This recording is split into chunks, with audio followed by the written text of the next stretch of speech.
अंदाज़ा करें वो जो होटल है ऊपर नज़र आ रहे हैं आप, यहाँ जाना है बाहर मार्केट में। इंटरनेट की प्रॉब्लम है यहाँ पे, जिसकी वजह से जो है वो काफ़ी परेशानी का सामना। मेरा सारा का सारा काम जो है वो ऑनलाइन है। मसलन मैं अगर ये बात करूँ कि यहाँ पर अगर कोई बीमार हो जाए तो डॉक्टर एक है और वो यहाँ से काफ़ी दूर है मार्केट में। फुल सर्दी वाला माहौल है, पानी बहुत ठंडा है, वज़ू करने में भी जो है वो परेशानी होती है, पानी गर्म करना पड़ता है। और बिलखुसूस अपने असातिज़ा किराम को, अपने वालिद साहब को, अपने बहन भाइयों को, इनकी याद तो हमें आ ही रही है। अस्सलामु अलैकुम वरहमतुल्लाहि वबरकातुहू। इस वक्त हम मौजूद हैं मरी के इलाके काली मिट्टी से नीचे जो जंगल है उसके पास, और ये है हमारा इलाका जहाँ पर हम खिदमत दीन के लिए आए हैं। अल्लाह तबारक व तआला ने तौफीक बख्शी है कि यहाँ पर आकर इल्म दीन के हवाले से कुछ खिदमत दे सकें। कल मैंने पोस्ट लगाई थी फ़ेसबुक पर अपनी मस्जिद के बाहर का व्यू, तो बहुत से दोस्त अहबाब ने इसको पसंद किया और कहा कि आप बहुत बेहतरीन लोकेशन पे हैं। एक मैदानी इलाके का बंदा पहाड़ी इलाका जात में पहुंचा है, तो कैसा एक्सपीरियंस है, क्या मामलात हैं और यहाँ मसरूफियात क्या है। तो कुछ बुनियादी सवालात हैं जो मैंने लिख लिए हैं और इंशाअल्लाह तबारक व तआला यहाँ वॉक करने के लिए आया था मैं, और आहिस्ता आहिस्ता वॉक भी हो जाएगी और सवालात के जवाबात भी इंशाअल्लाह देने की कोशिश करता हूँ। सबसे पहला ये सवाल किया आपने, लाहौर जैसे एक बेहतरीन शहर को छोड़कर पहाड़ी इलाके में, दूर दराज इलाके में और ये जंगल के बीच खूबसूरत मनाजिर को जो आप देख रहे हैं, यहाँ हिजरत क्यों की? तो गुजारिश है कि अल्हम्दुलिल्लाह मेरा काम चल रहा था। आप दोस्त अहबाब को इल्म में होगा जो मुझे रेगुलर तौर पर फ़ेसबुक पे देखते हैं कि मैं अल्हम्दुलिल्लाह ऑनलाइन काम करता हूँ। एक छोटा सा इदारा है SS सॉल्यूशंस के नाम से, जहाँ पर graphic designing, web designing, video editing, voice over और इसी तरह डिजिटल मार्केटिंग के हवाले से कुछ सर्विसेज हम देते हैं। मेरा जितना भी काम है वो सारे का सारा ऑनलाइन है और काफ़ी अरसे से ख्वाहिश थी देखा जाए कि ज़िंदगी यहाँ पर कैसी है, क्योंकि मेरा आना जाना तो बाहर ज़्यादा होता नहीं। तो मुझे मेरे दोस्त मौलाना अकबर मदनी, उन्होंने मुझसे रब्ता किया और उन्होंने बताया कि वो मरी शिफ्ट हो गए, जो कि मेरे लिए हैरान कुन चीज़ थी कि भाई क्या बात है, आप मरी तशरीफ़ ले गए और वहाँ पे क्या सूरत हाल है। तो उनसे इंफॉर्मेशन गेन की, मालूम हुआ कि यहाँ पर इंटरनेट की सहूलत वगैरह मौजूद है और यहाँ पर काम का बहुत ज़्यादा ज़रूरत है, दीनी काम की यहाँ पे बहुत ज़्यादा ज़रूरत है। तो वो अपनी मसरूफ़ियत भी बता रहे थे, जिससे मेरी दिलचस्पी में इजाफ़ा हुआ। खामोशी ये एक बहुत बड़ी चीज़ थी जो कि आज हम शहरों में उस चीज़ को जो है काफ़ी मिस करते हैं। शहरों में रहने वालों को पता है कि यहाँ पर कितना शोर होता है, नॉइज़ पोल्यूशन कितनी ज़्यादा है, और फिर जो आबो हवा के मामलात हैं वो भी कोई ढके छुपे नहीं हैं। तो हम नेचर के करीब आना चाहते थे, इसलिए हमने इस हवाले से तहकीकात शुरू कर दी कि क्या हम यहाँ पर एडजस्ट हो सकते हैं या नहीं हो सकते।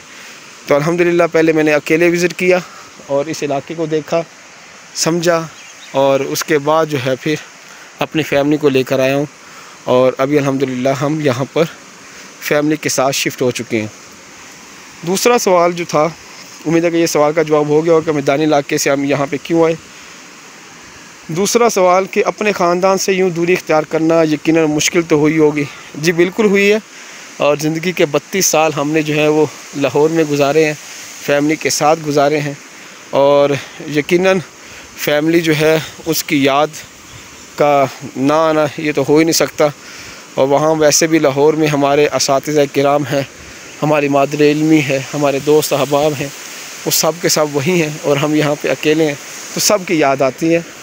ये कोई आसान चीज़ नहीं है, लेकिन दीन का काम कर रहे हैं इसलिए अपने आप को एडजस्ट करने की कोशिश भी कर रहे हैं, हिम्मत भी मिल जाती है। अगर सिर्फ़ दुनियावी चीज़ हो या सिर्फ़ पैसे की बात हो तो फिर शायद मुश्किल हो जाता है घर वालों को जो है वो छोड़ के रहना, लेकिन दीन के लिए हमारे असलाफ़ ने बड़ी खिदमत दी हैं, इसलिए मुश्किल नहीं हुई। ये देखें माशाल्लाह कितना खूबसूरत चश्मा है, और ऊपर से पानी भर के लाते हैं, यहाँ पर चश्मे का पानी पिया जाता है। तो आवाज़ काफ़ी ज़्यादा होगी इसकी, इसलिए मैं यहाँ से थोड़ा सा आगे चला जाता हूँ। तीसरा सवाल ये है कि यहाँ पर मेरी क्या मसरूफ़ियात हैं। देखें, मसरूफ़ियात वही हैं कि मुझे एक मस्जिद की खिदमत का मौका मिल रहा है यहाँ पे, अल्हम्दुलिल्लाह। वहाँ पे मैं इमाम हूँ और मुदर्रिस हूँ, अल्हम्दुलिल्लाह। दरस कुरान, दरस अकायद और दीगर शॉर्ट कोर्सेज़ यहाँ पे शुरू करवाए जा रहे हैं, अल्हम्दुलिल्लाह। बच्चे भी आ रहे हैं, तजवीद के साथ कुरान पाक की तालीम दी जा रही है, फ़र्ज़ उलूम सिखाए जा रहे हैं। असल में यहाँ पे होता ये है कि यहाँ पे एक दो ख़ानदान होते हैं, बस्ती होती है, उन ख़ानदान वालों के लिए जो है वो तरबियत के लिए यहाँ पर किसी मुअल्लिम का होना ज़रूरी है, ताकि ये अपने अकायद व नज़रियात, फ़राइज़ उलूम इनको सीख सकें, इनको याद कर सकें, अपनी नस्ल का, आने वाली नस्लों का, अपने ईमान की हिफाजत कर सकें। इसलिए मेरी मसरूफ़ियत यहाँ पे यही है। यहाँ पे जिस मस्जिद में मैं आया हूँ, जुमा नहीं होता, क्योंकि इसके करीबी मसाजिद में जुमा की नमाज़ होती है, तो लोग यहाँ से फिर जुमा की नमाज़ के लिए वहाँ चले जाते हैं। तो मेरी सिर्फ़ खिदमत का जो मुझे मुयस्सर आ रही है अभी फ़िलहाल इस इलाके में, वो सिर्फ़ और सिर्फ इमामत है और दर्स व तदरीस का सिलसिला है। अगला सवाल जो बड़ा अहम है वो किया गया है, क्या यहाँ पर जहाँ पे हम शिफ्ट हुए हैं, क्या तमाम तर सहूलियात यहाँ पे मौजूद हैं।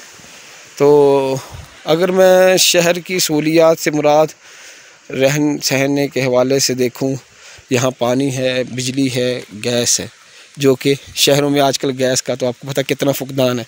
यहाँ गैस कभी नहीं जाती और लाइट भी कभी नहीं जाती। तो लाइट, पानी, बिजली यहाँ पर मुयस्सर है।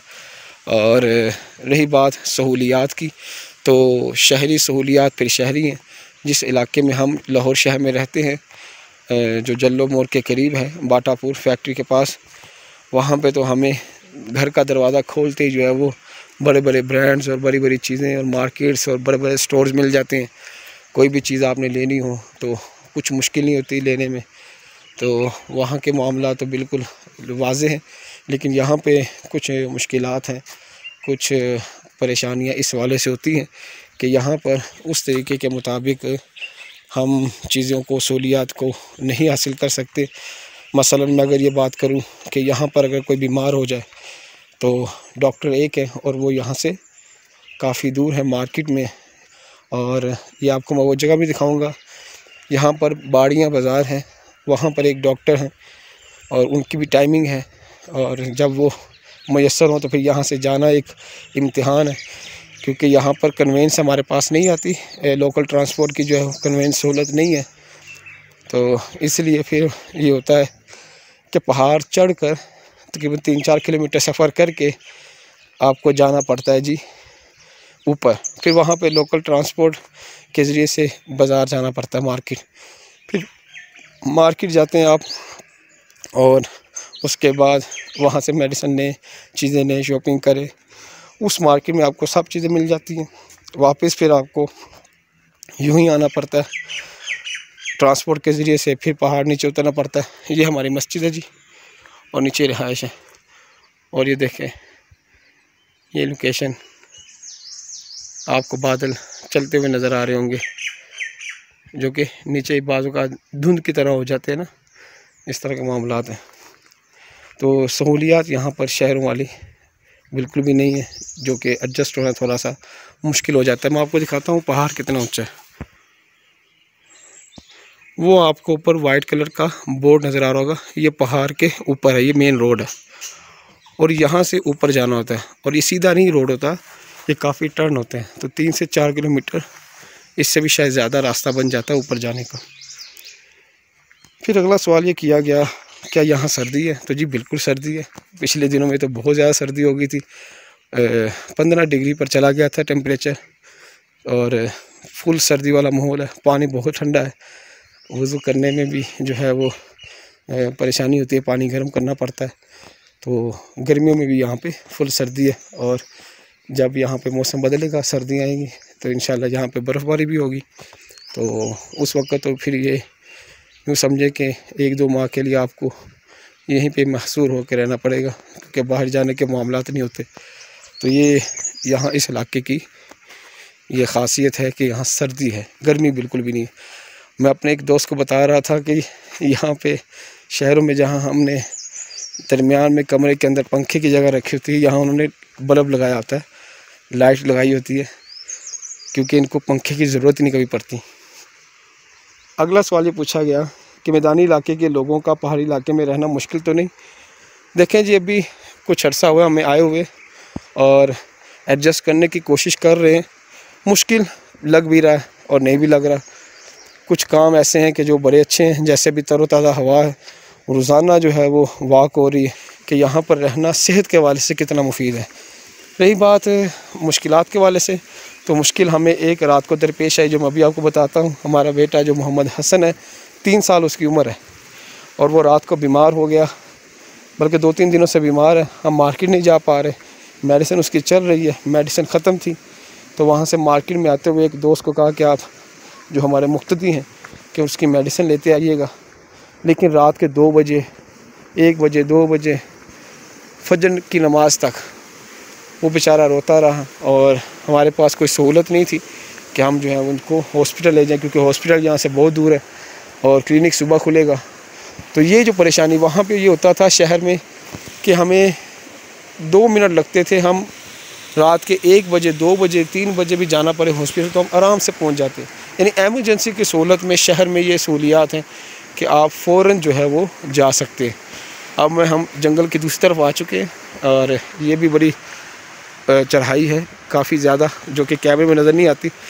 तो हमारी बात हो रही थी, हाँ मुश्किल है सफ़र करना यहाँ पर और रहना, लेकिन ये है कि जहाँ भी आप रहें कुछ फ़वाइद होते हैं और कुछ कमियाँ होती हैं। वो आदत होती है ना, हमारा लिविंग स्टाइल बन गया होता है हमारा कि हम उसी के मुताबिक रह रहे होते हैं। तो शहरी लोगों को थोड़ी सी यहाँ पे ये प्रॉब्लम हो सकती है कि भाई आपको हर चीज़ जो है वो डोर स्टेप पे नहीं मिलेगी, यहाँ पर आपको मुशक्क़त करना पड़ेगी काफ़ी ज़्यादा। अब अंदाज़ा करें हम जो है वो कहाँ से आए, मैं आपको बताता हूँ। हम चलते चलते गुफ्तगू करते जहाँ से आए हैं वो पहाड़ जो है वो दूसरी तरफ है, वो आपको नज़र आएगा। यहाँ सड़क से हम ऊपर से आए हैं नीचे, और अब यहाँ पहुँच गए हैं, और ये ऊपर मंज़र आपके सामने है। तो अब अगर सांस चढ़ा हो तो ये माजरत कीजिएगा, क्योंकि चल भी रहा हूँ तो इसलिए ये सारी चीज़ें साथ साथ ही। अगला सवाल है जी, क्या आप पहाड़ी इलाके में एडजस्ट हो गए? जी, एडजस्ट होने की कोशिश कर रहे हैं, और इंशाअल्लाह देखते हैं क्या बनता है। हम एडजस्ट हो जाएं, हमारे बच्चों का भी एडजस्ट होना ज़रूरी है। दुआ करें अल्लाह तबारक व तआला उनके लिए भी आसानियाँ करे, वो भी यहाँ पर एडजस्ट हो सके, क्योंकि फैमिली अगर साथ है तो सबका देखना ज़रूरी है। पहाड़ी इलाकों में रहने के क्या फ़ायदे हैं, यानी ये भी पूछा गया कि आप यहाँ पे आए तो आपको क्या फ़ायदा नज़र आया यहाँ पे। तो मैंने पहले बता दिया कि फ़ायदा ये है कि यहाँ पे वॉक होती है, तरोताज़ा हवा है, खूबसूरत मनाजिर है, और दीन के काम की खिदमत एक ऐसे माहौल में जो पुरसकून है, जहाँ पर आप हैं और आपका काम है, जहाँ पर शोर शराबा बिल्कुल भी नहीं है, और बहुत पुरसकून जगह है। यहाँ पर आपको, मुझे नहीं लगता कि स्ट्रेस या एंग्जाइटी या इस तरह के इश्यूज़ हो सकते हैं जो बंदा यहाँ पे रहता हो, क्योंकि बहुत सादा ज़िंदगी गुजार सकते हैं आप यहाँ पे बेहतरीन अंदाज में इंशाअल्लाह। फिर अगला सवाल किया गया, पहाड़ी इलाकों में कौन सी चीज़ों को आपने ज़्यादा मिस किया है, यानी मैदानी इलाकों में। वो मैंने आपको बता दी कि लाहौर शहर में मैं घर का दरवाज़ा बाहर निकलता था तो मुझे सब्ज़ी से लेकर खाने पीने की अशिया, फल फ्रूट वगैरह सब मौजूद था। और यहाँ पर जब भी मैं सोचता हूँ कि फल लेकर आना है, आम लेकर आने हैं या कोई और चीज़ लेकर आनी है, तो सोचते ही रह जाता हूँ, क्योंकि बहुत दूर है। अंदाज़ा करें वो जो होटल है ऊपर नज़र आ रहे हैं आप, यहाँ जाना है बाहर मार्केट में, यहाँ पहुँचना, और फिर इससे आगे गाड़ी करवानी पड़ेगी आपको ट्रांसपोर्ट, जो कि मेन मार्केट जाएगी वो ऊपर। और ये पहाड़ ऐसे नहीं होते कि भाई आप सीधा रास्ता करें, इसमें टेढ़े मेढ़े रास्ते होते हैं। आप इधर जा रहे हैं, जैसे ये रास्ता बना हुआ है, इधर आ रहे हैं फिर इधर आ रहे हैं, तो ये घूमते घुमाते जाना पड़ता है, जो कि आपका काफ़ी वक्त ले जाता है। और मिसाल के तौर पे अगर मैंने बाहर जाना है मार्केट में तो घंटा मेरी वॉक होगी जाते में आते में, तो 2 घंटे तो मेरे इसी में गुजर जाएंगे। फिर वहाँ पे टाइम लगेगा 3-4 घंटे, तो चीज़ें ख़रीदने में इस तरह के मामलात में लग जाते हैं, जो कि बहुत ज़्यादा वक्त इन चीज़ों में सर्फ हो जाता है। इसके फ़ायदे अपनी जगह हैं, लेकिन ये है कि ज़िंदगी बड़ी तेज़ है, और तेज़ी के कामों में जो है वो ये चीज़ें फिर रुकावट भी बनती नज़र आती हैं। और मैं जो चीज़ को मिस कर रहा हूँ, यहाँ पे कुछ 4G की सहूलत जो है ना वो मुयस्सर नहीं आ रही। इंटरनेट की प्रॉब्लम है यहाँ पे, जिसकी वजह से जो है वो काफ़ी परेशानी का सामना। मेरा सारा का सारा काम जो है वो ऑनलाइन है। मैं ऑनलाइन दरस-ए-निज़ामी पढ़ा रहा हूँ। फिर आपने जो ऐसे सॉल्यूशंस के बारे में बताया आपको, वो भी सर्विसेज देनी होती हैं, उनके अंदर भी थोड़ी सी जो है वो परेशानी आ रही है। इंशाल्लाह उसको कोशिश करेंगे एडजस्ट करने की। तो बाकी ये चीज़ें लाहौर की हैं जो मैं मिस कर रहा हूँ, और बिलखुसूस अपने असातिज़ा किराम को, अपने वालिद साहब को, अपने बहन भाइयों को, इनकी याद तो हमें आ ही रही है। आखिर में जो पूछा था कब तक का इरादा है यहाँ पे रहने का, देखें जी, इसका तो कोई बंदा फ़ैसला नहीं कर सकता। अल्लाह तबारक व तआला ही जानता है कि हमारे नसीब में यहाँ कितनी देर रहना लिखा है। नीयत तो ये करके आए हैं कि इसको एक्सप्लोर करेंगे और इससे बहुत कुछ सीखेंगे। देखें, ज़िंदगी में बहुत से फ़ैसले ऐसे होते हैं जो आपको बहुत सी चीज़ें सिखाते हैं, और उनमें से एक फ़ैसला ये भी है कि हम जो है वो एक नेचर के करीब पहुँच के और कुदरती मनाज़िर के अंदर ज़िंदगी गुजार सकें। हम बहुत जदीद दौर में गुज़र रहे हैं, शहरों की ज़िंदगी में मसरूफ़ थे, और हमारे जैसा बंदा अगर यहाँ पर आकर पुरसुकून ज़िंदगी गुजारता है तो कुछ यादें भी समेटता है और बहुत कुछ सीखता भी है, जो कि वहाँ पे वो चीज़ बंदा फ़ील नहीं कर सकता। तो देखते हैं अल्लाह तबारक व तआला ने हमारे नसीब में क्या लिखा है। बहरहाल बात वही है कि यहाँ पर एक बंदे का एडजस्ट होना कोई मैटर नहीं करता। यहाँ पर पूरी फैमिली है, पूरी फैमिली को देखना पड़ता है। अब ये देखिए, लैंड स्लाइडिंग यहाँ पे आए दिन होती रहती है। ये पूरा दरख्त यहाँ से बारिशों की वजह से नीचे गिर गया, लैंड स्लाइडिंग हुई थी, फिर उसको काट कर आगे रख दिया गया। तो ये भी एक चश्मा है, यहाँ से भी पानी आ रहा है, लेकिन ये पीने का वाला नहीं है। यहाँ से पानी भरते नहीं है कि ये साफ़ पानी नहीं है। साफ़ पानी वहीं से होता है जहाँ पे चश्मा फूट रहा होता है ना, निकल रहा होता है, वहीं से पानी भरा जाता है। अब देखिए, यहाँ भी रास्ता है, एक ऊपर रास्ता है और एक ये नीचे रास्ता है। तो ये कुछ सवालात थे जो मुझसे पूछे गए, तो मैंने कहा एक वीडियो के ज़रिए से, व्लॉग के ज़रिए से, एक तो सुबह की खूबसूरती बयान कर दी जाए, नमाज फ़जर के बाद के मामलात, और दूसरी मेरी वॉक भी हो जाएगी, और तीसरा आप लोगों से मुखातब भी हो लेंगे। आप मज़ीद अगर कुछ पूछना चाहते हैं तो ज़रूर सवाल कीजिएगा। इंशाअल्लाह मैं कोशिश करूँगा कि आपके सवालात के जवाब दे सकूँ। अल्लाह तबारक व तआला आप सब से राज़ी हो। अल्लाह तबारक व तआला तमाम दोस्त साहब जो दुआओं से नवाज रहे थे, अल्लाह ताला उनसे खुश हो। अल्लाह ताला उनके हक़ में भी ये दुआएं कबूल फ़रमाए। अल्लाह तबारक व तआला हम सब को खिदमत दीन की तौफ़ीक़ अता फ़रमाए। तो अल्हम्दुलिल्लाह हमारी ये वाक़ मुकम्मल हुई। इंशाअल्लाह आपसे अगले व्लॉग में मिलेंगे। अभी हम घर की तरफ जा रहे हैं, इस घर के पीछे हमारा घर है। अल्लाह हाफ़िज़।